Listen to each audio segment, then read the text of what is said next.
Sutra teratai yang menakjubkan. Bab 20. Bodhisattva Sadapaributta. Shengfa Xiang Sutra Teratai episode 1743. Orang-orang baik semakin tekun dan giat mempraktikkan dalam tindakan nyata. Setelah Buddha parinirvana, saat periode Dhamma mirip berubah menjadi periode kemunduran Dhamma di dunia jahat ini. Para makhluk memiliki noda batin berat. Meski mendengarkan Dhamma, tetapi tidak mau menerima ajaran. Tiada yang mempraktikkan ataupun memperoleh pencapaian. Hanya ada ajaran, tetapi tiada praktik ataupun pencapaian. Bagian ini dipahami dengan kesungguhan hati. Jika dapat memahami bagian ini, maka naskah sutra akan lebih jelas. Setelah Buddha parinirvana, waktu itu Buddha berdiam di dunia dengan setelah Buddha parinirvana. Hampir 1000 tahun waktunya. Ini disebut sebagai Dhamma sejati.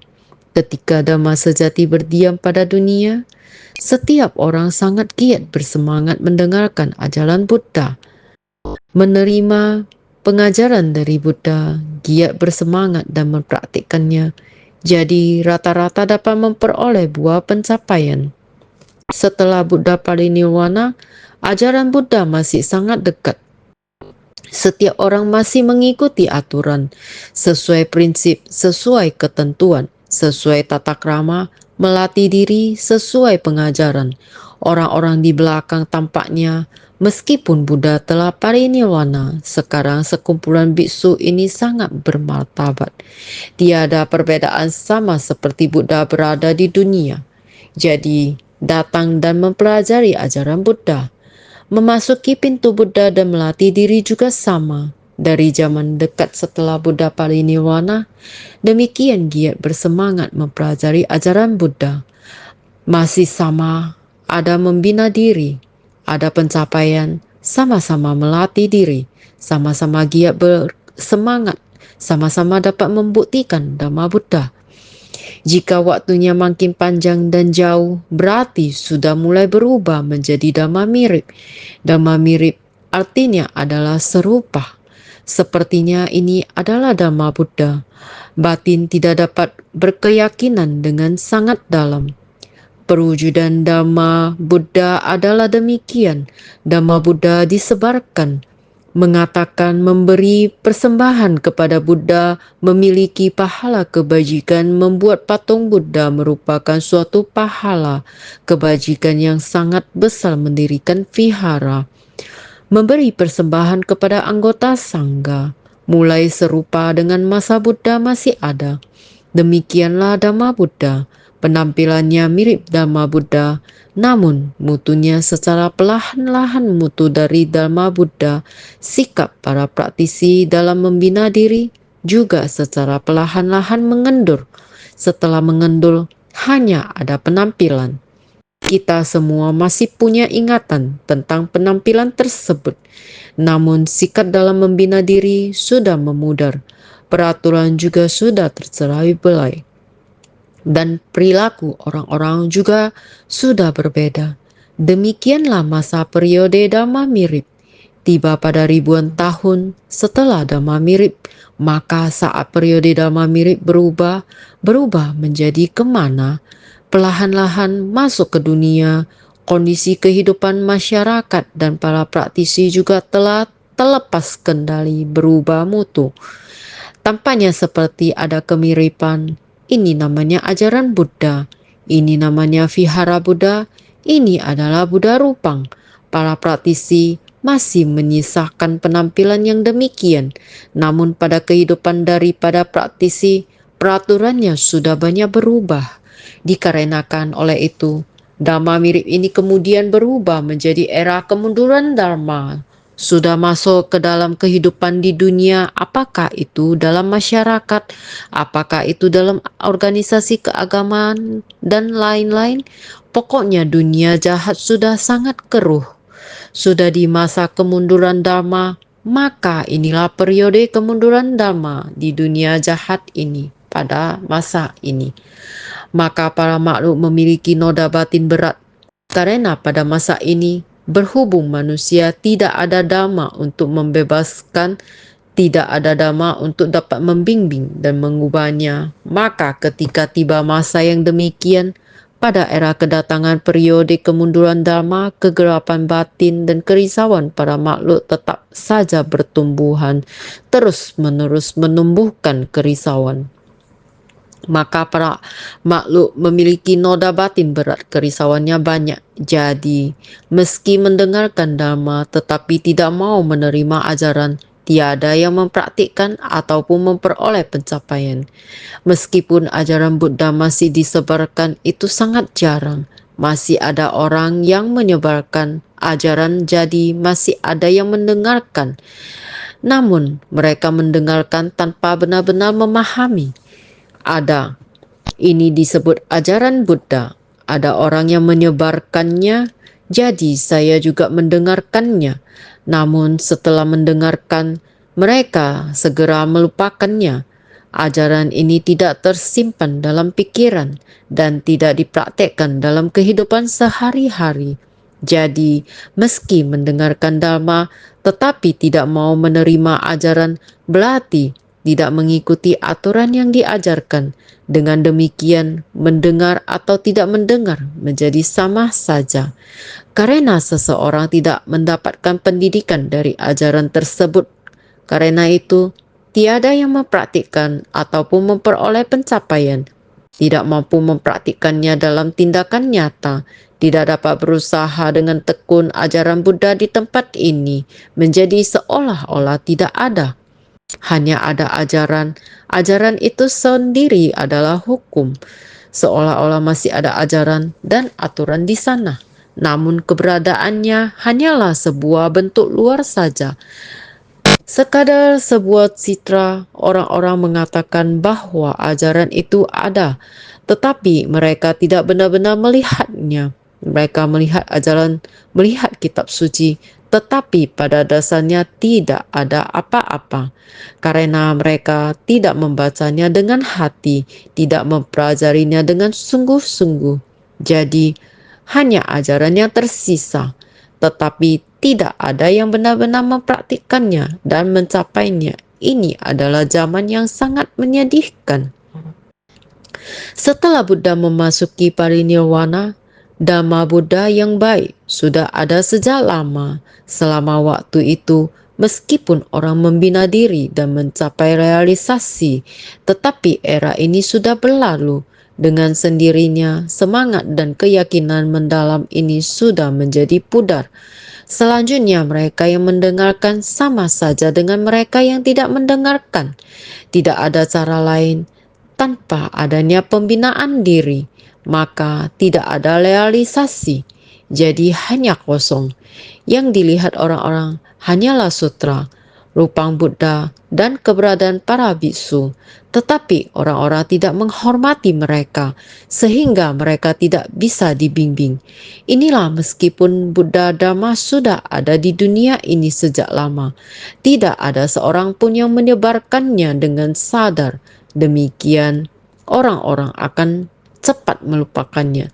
Jadi ada satu pepatah mengatakan, manusia yang dapat mengembangkan jalan kebenaran, bukan sebaliknya, jalan kebenaran yang membuat manusia berkembang. Jadi Buddha Dhamma hanya bisa terus berkembang jika orang sungguh-sungguh dan tulus memahami bahwa Buddha Dhamma dapat menumbuhkan jiwa kebijaksanaan kita ini adalah sesuatu yang tidak dapat kurang dari kehidupan kita. Jika kita semuanya bisa memahami ini dengan jelas, maka kita akan menumbuhkan jiwa kebijaksanaan dalam kehidupan ini. Periode kehidupan seseorang berakhir setelah beberapa dekade mengikuti hukum alam, tetapi Buddha Dhamma adalah abadi. Pada dasarnya itu memang memegang prinsip kebenaran alam semesta. Hanya saja orang tidak menyebarkannya, jadi hanya terus menunggu seseorang yang membangkit tekad untuk menyelidiki kebenaran sejati, yakni Buddha Sakyamuni. Beliau bersungguh hati menyelidiki asal-usul kehidupan kita. Ternyata itu kebenaran sejati yang menakjubkan di masa sifat hakiki yang murni adalah satu dengan alam semesta, sehingga ada Buddha yang membina diri dan mencapai pencerahan di dunia ini. Kemudian dengan pencerahan ini, beliau membabarkan Dhamma ini untuk orang banyak di dunia. Beliau juga adalah seorang manusia yang membangkit tekad membina diri, membabarkan Dhamma, agar orang bisa masuk dalam pengajaran, namun hukum alam tetap berlaku. Bahkan Buddha juga demikian, karena Buddha terlahir dengan badan jasmani manusia. Badan jasmaninya juga sesuai dengan hukum alam. Oleh karena itu, saat waktunya tiba, Buddha juga memasuki parinirwana. Jadi prinsip kebenaran sejati ini harus disebarkan, harus diwariskan kepada generasi berikutnya. Jalan telah dibuka, tetapi masih sangat panjang untuk dilalui. Pemandangan di sepanjang jalan ini harus segera dijaga, harus segera menanam pohon. Semakin banyak pohon yang ditanam, semakin jauh jangkauannya, semakin lebar dan lancar jalan yang dibangun. Jika di tengah perjalanan kita menjadi malas dan tidak tekun, maka kurang 2 inci tidak akan bisa jadi 1 meter. Artinya, jalan ini secara perlahan-lahan akan semakin pendek, padahal masih ada perjalanan panjang di depan. Namun semakin jauh jalan ini dilalui, jalan yang telah dibentangkan di dunia ini menjadi semakin lemah. Prinsip yang sama berlaku dalam kehidupan. Oleh karena itu, kita harus bersungguh hati memahami. Baik, mari kita lihat ayat sebelumnya. Seraya berkata demikian. Kalimat ini melanjutkan dari naskah sebelumnya yang telah disebutkan. Seraya berkata demikian, saya sedalam-dalamnya menghormati engkau sekalian dan tidak berani meremehkan kalian. Kenapa? Sebab engkau sekalian sedang menapaki jalan bodhisattva dan kelak akan mencapai kebuddhaan. Sutra Teratai Bab 20 Bodhisattva Sada Paributta. Ini adalah bagian sebelumnya. Naskah berikutnya menjelaskan, biksu ini tidak secara khusus membaca atau melafalkan sutra, sebaliknya suka melakukan sujud penghormatan. Bahkan ketika mereka 4 kelompok murid dari kejauhan, ia akan mendekati mereka, bersujud hormat dan memuji mereka. Seraya berkata demikian, aku tidak berani meremehkan engkau sekalian, sebab engkau sekalian kelak akan mencapai kebuddhaan semua. Sutra Teratai Bab 20 Bodhisattva Sada Paributta menjelaskan tentang Bodhisattva Sada Paributta ini. Biksu ini tidak secara khusus membaca atau melafalkan sutra, sebaliknya suka melakukan sujud penghormatan. Dia bukan hanya ada kesungguhan hati untuk sembah sujud pada sutra, melafalkan sutra dan menghormati sutra, bukan beliau tertarik pada hal ini, tapi beliau suka masuk ke tengah orang banyak. Masuk ke tengah orang banyak, bertemu dengan orang dan memuji orang dengan tulus melakukan sujud penghormatan seperti ini. Karena dalam hatinya sudah memahami sifat hakiki setiap orang adalah setara. Setiap orang memiliki kesempatan untuk mencapai kebuddhaan, asalkan semua orang bersedia membangkitkan tekad untuk mempraktikkan jalan bodhisattva. Pasti ada kesempatan bisa mencapai kebuddhaan. Ini adalah memahami.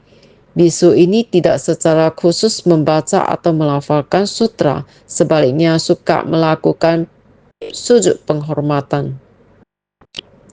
Biksu Sada Paributta tidak secara khusus membaca atau melafalkan sutra, sebaliknya suka melakukan sujud penghormatan. Bahkan ketika melihat 4 kelompok murid dari kejauhan, ia akan mendekati mereka, bersujud hormat dan memuji mereka. ketika melihat 4 sekelompok murid dari kejauhan, tetap saja demikian. Dengan sengaja pergi mendekati mereka, guna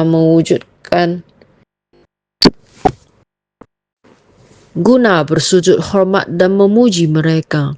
Dari kejauhan saja sudah pun sengaja mendekati untuk memberi penghormatan.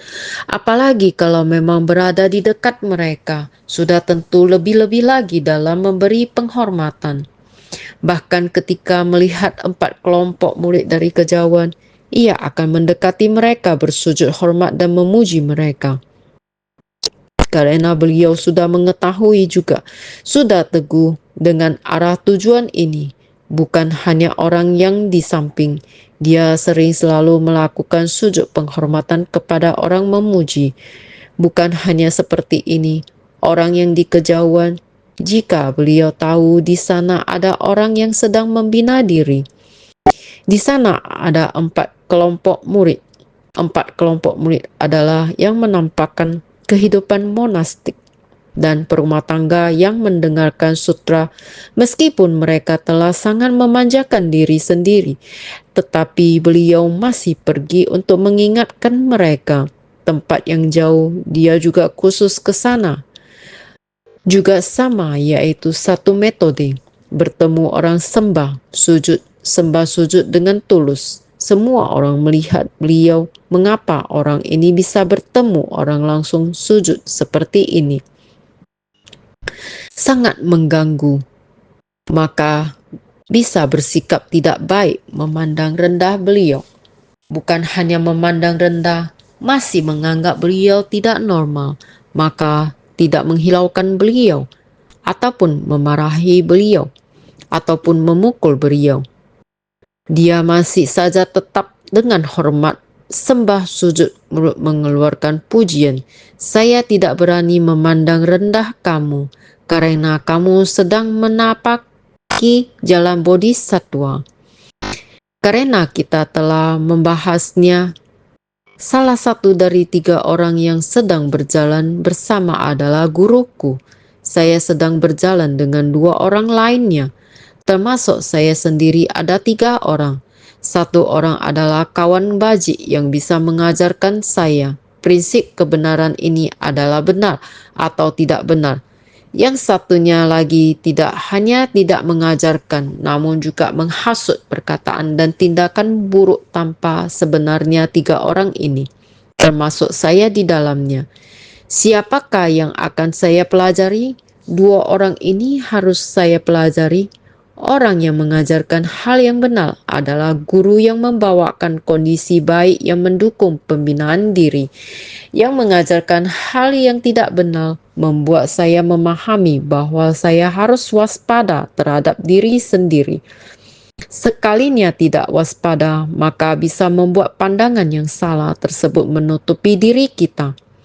Karena hal inilah kita menjadi semakin menguatkan keyakinan diri, sehingga juga harus berterima kasih kepadanya.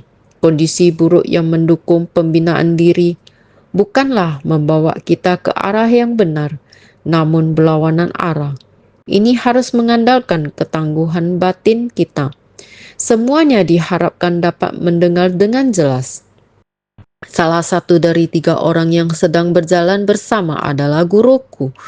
2 orang ini adalah guru saya, sehingga Sada Paributa ini tak peduli bagaimanapun pelakuan orang lain terhadapnya.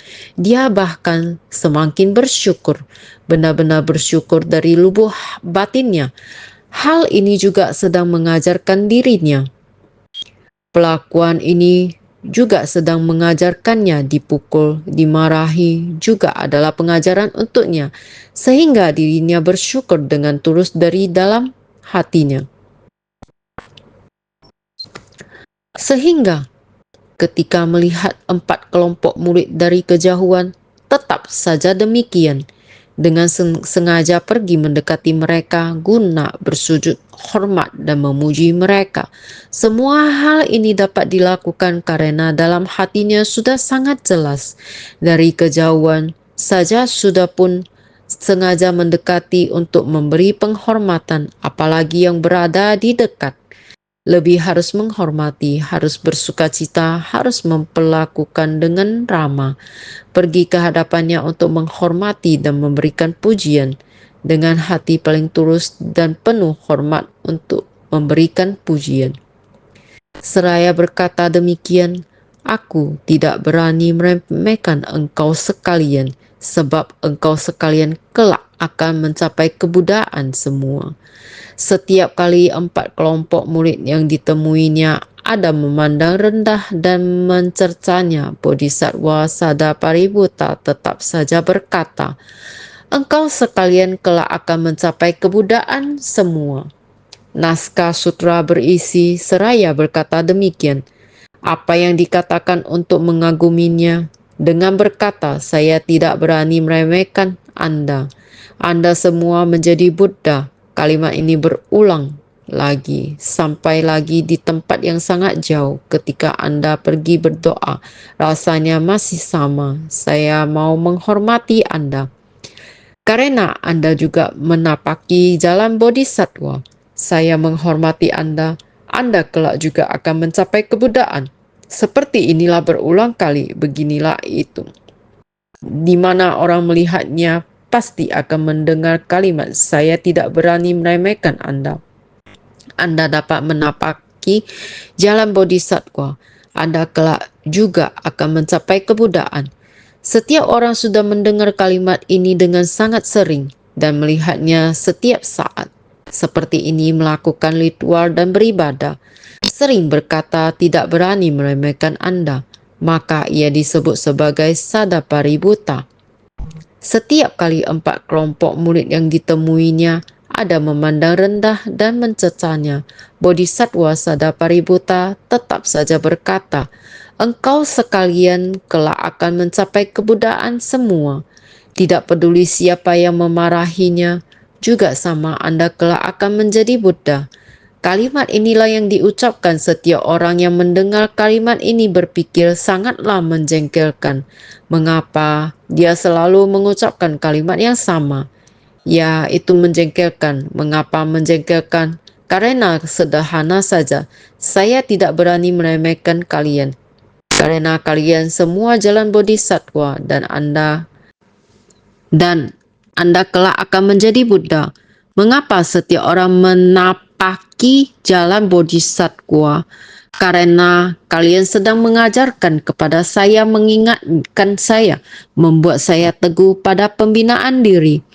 Jadi kalian juga sedang menapaki jalan bodhisattva. Ketika kamu memukul saya, tekad saya tidak mundur. Ketika kamu memarahi saya tetap sukacita. Kalian sedang menempa tekad hati saya berkali-kali. Saya tidak memunculkan pikiran dalam batin, saya tidak marah dan tidak risau. Jadi kondisi lingkungan luar memang seperti ini, seperti tungku pembakaran. Tidak peduli berapapun besarnya api, besi, baja ini merupakan besi dan baja bekas. Dimasukkan ke tungku pembakaran berkali-kali, memanaskan hingga berwarna merah. Setelah merah lalu diangkat. Masih harus ditempa, dipikul, terus memukulnya dengan besi, palu untuk menghilangkan terak. Terak besi dan kotoran perlu dibakar menjadi lembek saat masih terbakar merah dan panas, terus-menerus menempa, memukulnya sampai seluruh terak sepenuhnya lenyap, sehingga yang tersisa adalah hakikat dari besi yang murni. Jadi perlu dipanasin melalui api tungku pemanasan dan ditempa, dipukul dengan palu. Jadi orang yang meremehkannya, memarahinya, memukulnya, bukankah dengan demikian membantu dia menempa dirinya sehingga dia tetap menghormati, menghargai dan bersyukur? Ini menjelaskan kalau saat orang-orang jahat semakin berkuasa, orang-orang baik semakin tekun dan giat mempraktikkan dalam tindakan nyata. Saat para biksu yang menyimpan keangkuhan berlebihan, kekuasaan mereka semakin besar. Sedangkan para bodhisattva yang melatih mempraktik akan kesabaran, mereka semakin tekun dan giat masuk ke tengah orang banyak untuk menuntun mereka. Oleh karena itu, hal ini menceritakan dan menjelaskan tentang zaman ini. Lingkungan masyarakat pada masa ini semakin hari, semakin orang-orang jahat semakin berkuasa. Orang jahat karena tidak menjalani pembinaan diri, maka cenderung menjadi jahat, tidak memahami prinsip kebenaran sehingga mereka semakin menyimpang. Jadi inilah zaman ini, semakin banyak orang jahat yang tidak mengikuti prinsip kebenaran, bahkan sudah tidak mengenal etika dan rasa hormat, sehingga jumlah orang yang seperti itu semakin lama semakin meningkat dan kekuatan mereka pun semakin besar. Karena tidak tahu batasan diri, mereka terus memperbesar dan memperluas pengaruhnya. Selain itu, orang-orang baik semakin tekun dan giat di zaman ini. Semakin banyak orang yang kehilangan jati dirinya dan semakin tersesat dan semakin membesar-besarkan diri. Jika di zaman ini masih terdapat orang baik, mereka akan dapat melihat bahwa zaman saat ini adalah demikian. Maka mereka akan semakin tekun dan giat, serta semakin memiliki misi dan rasa bertanggung jawab untuk melestarikan dhamma sejati di masa depan. Dhamma sejati dan dhamma mirip ada di dalam hati manusia. Dan zaman berubah seiring dengan keinginan hati manusia. Jadi, apakah zaman yang mengubah hati manusia atau hati manusialah yang mengubah zaman? Ini adalah sebuah topik yang sangat mendalam. Yang dibutuhkan adalah orang-orang yang memahami jalan kebenaran. Mereka akan mengerti bahwa memegang teguh tekad dan mengamalkan jalan kebenaran, jalan itu adalah benar-benar agung. Orang baik seperti ini mengerti untuk berpegang teguh pada prinsip kebenaran sehingga mereka dapat berpegang teguh dalam menapaki jalan kebajikan. Orang-orang yang seperti ini juga akan semakin bertambah dan mereka akan semakin memperkuat tekadnya. Oleh karena itu, orang-orang baik semakin tekun dan giat mempraktikkan dalam tindakan nyata. Saat para biksu yang menyimpan keangkuhan berlebihan, kekuasaan mereka semakin besar. Naskah sutra berikutnya adalah menjelaskan tentang zaman sekarang. Orang-orang pada zaman sekarang, para biksu yang kehilangan arah. Hasrat keinginan mereka semakin lama semakin besar. Cakupan kehilangan arah juga semakin luas. Kehilangan arah di dalam hasrat kekuasaan sehingga diri sendiri semakin angkuh akan kuasa sendiri. Berdasarkan jubah bisu dan nama agama Buddha, mereka menciptakan kedekatan dengan orang-orang terkemuka di masyarakat. Ketika mempunyai kesempatan, ia akan terus mendaki untuk mencapai puncak. Dengan cara ini, para biksu yang berkuasa semakin bertambah banyak jumlahnya. Sedangkan para bodhisattva yang melatih praktik kesabaran, mereka semakin tekun dan giat masuk ke tengah orang banyak untuk menuntun mereka. Di zaman sekarang ini terdapat dua perbedaan yang signifikan. Orang yang malas akan terus bermalas-malasan. Orang yang bergiat diri sangat bersungguh hati dan memiliki niat yang kuat. Beginilah yang terlihat di zaman ini. Harus mengikuti dhamma sejati. Bentuk Buddha tetap ada. Harus yakin dan percaya. Orang yang percaya akan terus percaya. Orang yang percaya ketika melihat orang yang kehilangan arah akan semakin yakin dengan jalan yang diambilnya. Tidak boleh kehilangan arah. Selalu mengingatkan diri untuk terus bergiat diri. Harus menjalankan dhamma sejati. Jadi ini adalah era dengan perbedaan yang signifikan. Tetapi ketika orang yang kehilangan arah semakin banyak, orang yang yakin akan prinsip kebenaran juga akan semakin banyak. Ketika periode dhamma sejati akan berakhir, para makhluk dengan akar kebajikan yang matang mereka telah terbebaskan melalui ajaran Buddha. Sedangkan mereka yang akar kebajikannya belum matang tentu saja masih belum punya kemampuan untuk melindungi dan menegakkan dhamma sejati. Orang-orang yang belum tahu paham mengaku telah paham. Orang-orang yang belum memperoleh pencapaian mengaku telah memperoleh pencapaian. Orang-orang dengan keangkuhan berlebihan adalah paling berkuasa pada masa ini. Orang-orang yang belum tahu paham mengaku telah paham. Orang-orang yang belum memperoleh pencapaian mengaku telah memperoleh pencapaian. Orang-orang dengan keangkuhan berlebihan adalah paling berkuasa pada saat ini. Jika seseorang memiliki akal kebajikan yang sudah matang, ia akan memahami pentingnya mempertahankan ajaran Buddha tanpa henti. Ajaran Buddha harus dijaga dengan teguh, dan manusia harus dibimbing. Ketika masa dhamma sejati telah lenyap, hanya sedikit ajaran Buddha yang masih tersisa di dunia.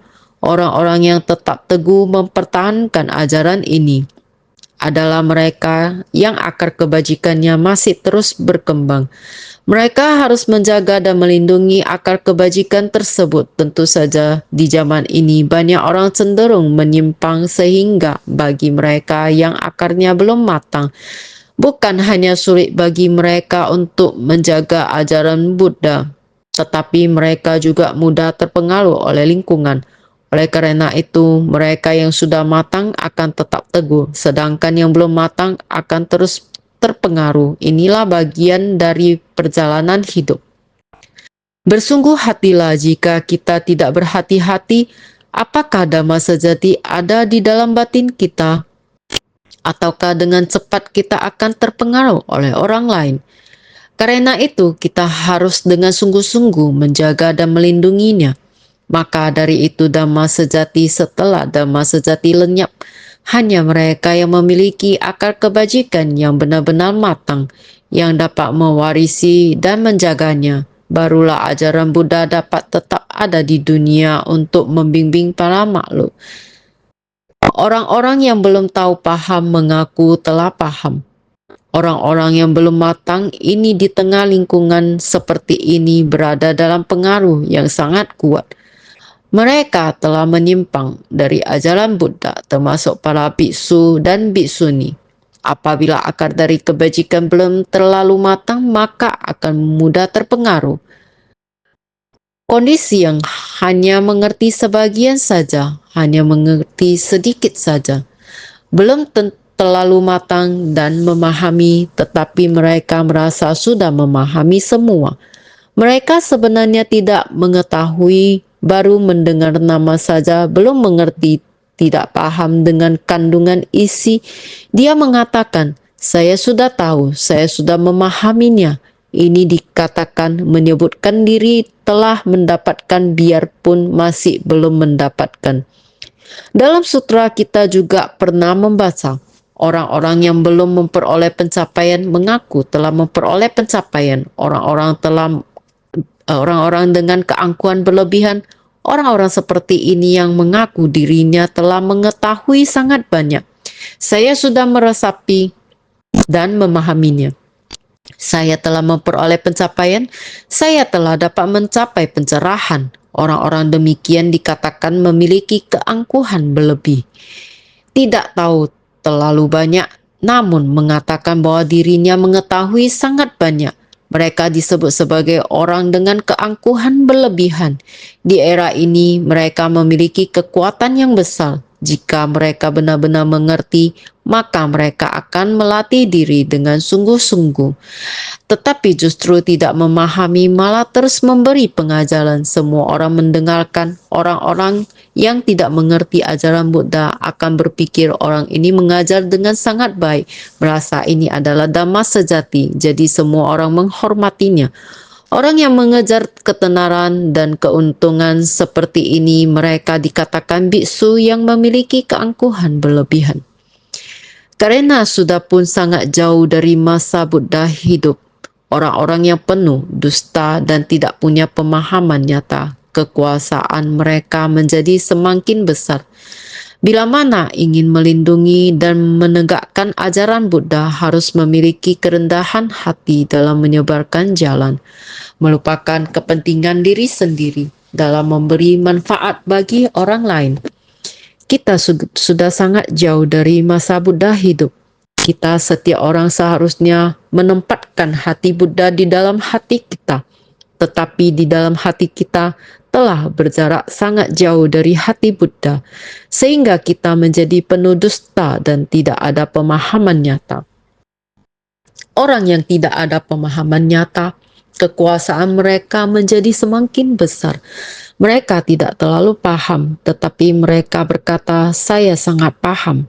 Mereka mengatakan banyak hal, membuat orang yang tidak mengerti menjadi semakin bingung dan menghormati mereka.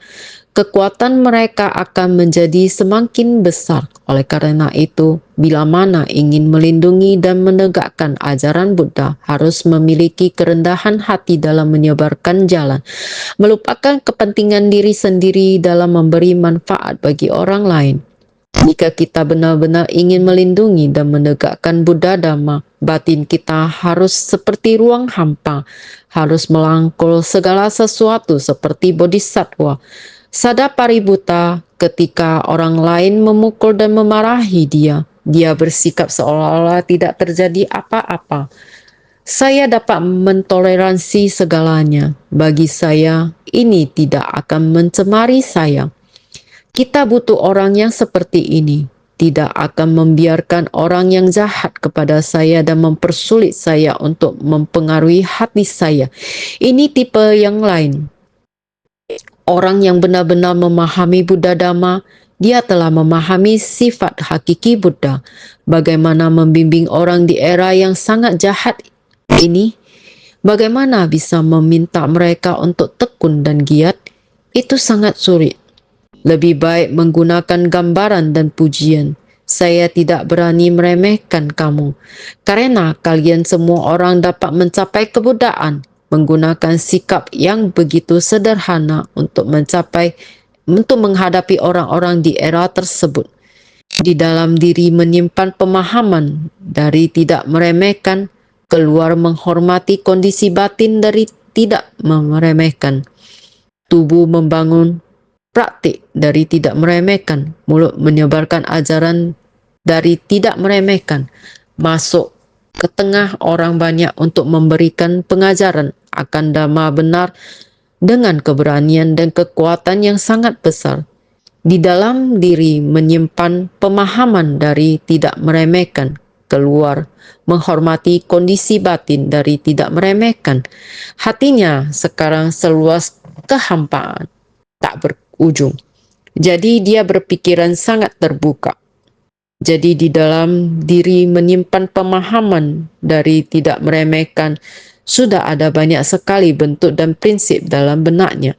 Mengapa dia perlu membaca ajaran, memberi penghormatan, atau membaca sutra?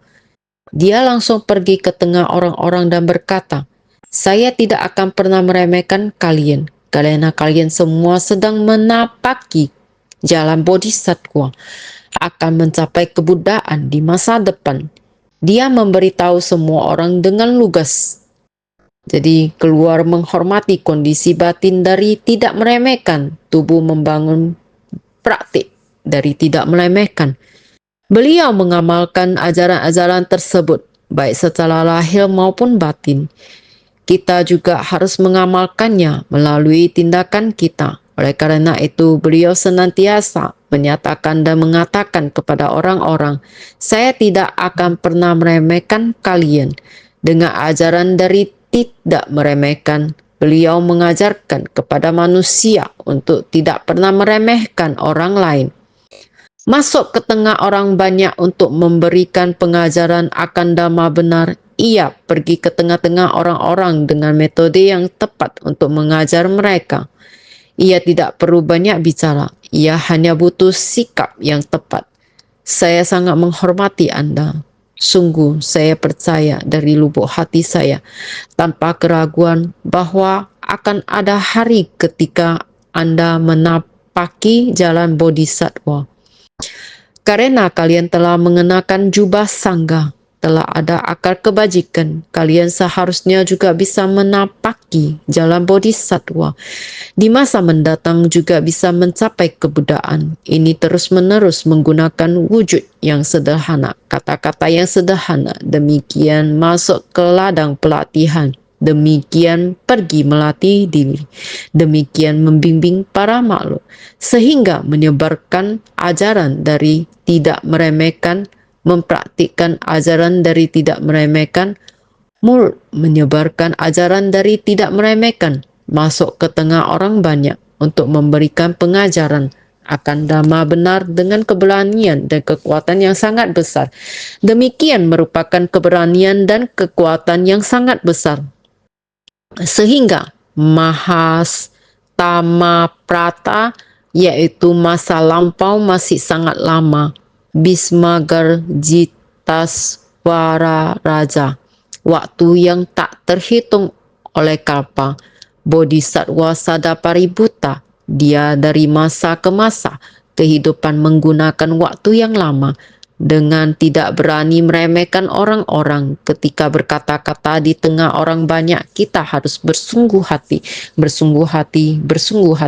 memahami hanya memberi sujud kepada orang memuji. Demikian sederhana, demikian bisa melatih diri, demikian lama bisa mendapatkan Mahastama Prata.